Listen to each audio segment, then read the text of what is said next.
రెండో రాజులు 24వ అధ్యాయము. యెహోయాకీము దినములలో బబులోను రాజైన నెబుకద్నెజరు యెరూషలేము మీదికి వచ్చెను.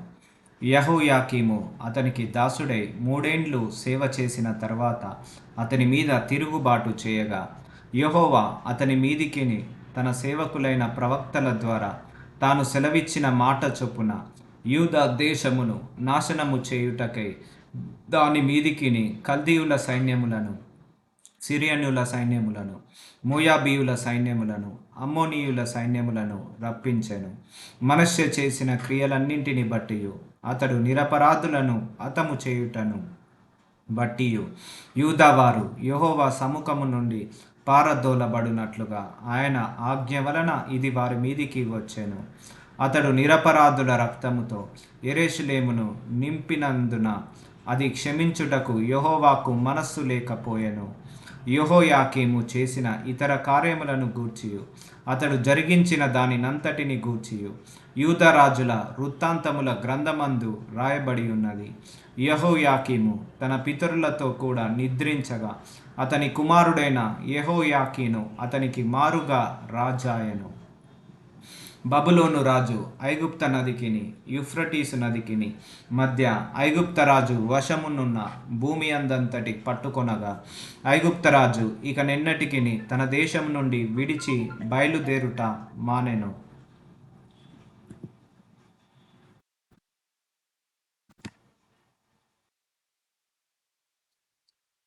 యెహోయాకీము ఏలనారంభించినప్పుడు 18 ఏండ్ల వాడై యెరూషలేమునందు 3 మాసములు ఏలెను.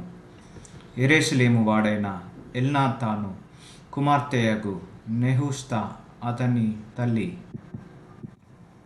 అతడు తన తండ్రి చేసిన దానంతటి ప్రకారముగా యెహోవా దృష్టికి చెడు నడత నడిచెను. ఆ కాలమందు బబులోను రాజైన నెబుకద్నెజరు యొక్క సేవకులు యెరూషలేము మీదికి వచ్చి పట్టణముకు ముట్టడి చేసిరి. వారు పట్టణమునకు ముట్టడి వేయుచుండగా బబులోను రాజైన నెబుకద్నెజరు తానే దాని మీదికి వచ్చెను. అప్పుడు యూదా రాజైన యెహోయాకీనును అతని తల్లియును అతని సేవకులను అతని కింది అధిపతులను అతని పరివారమును బయలువెళ్ళి బబులోను రాజు నొద్దకు రాగా, బబులోను రాజు ఏలుబడిలో 8వ సంవత్సరమున అతన్ని పట్టుకొనెను.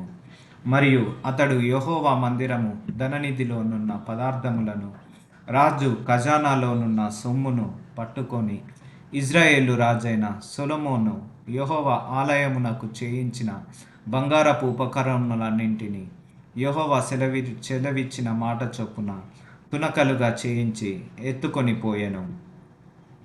అదియుగాక అతడు దేశపు జనులలో అతి బీదలైన వారు తప్ప మరి ఎవరునూ లేకుండా యెరూషలేము పట్టణమంతటిలోనున్న అధిపతులను, పరాక్రమశాలులను 10,000 మందిని, వీరుగాక కంసాలి వారిని, కమ్మరి వారిని చెర తీసుకొని పోయెను.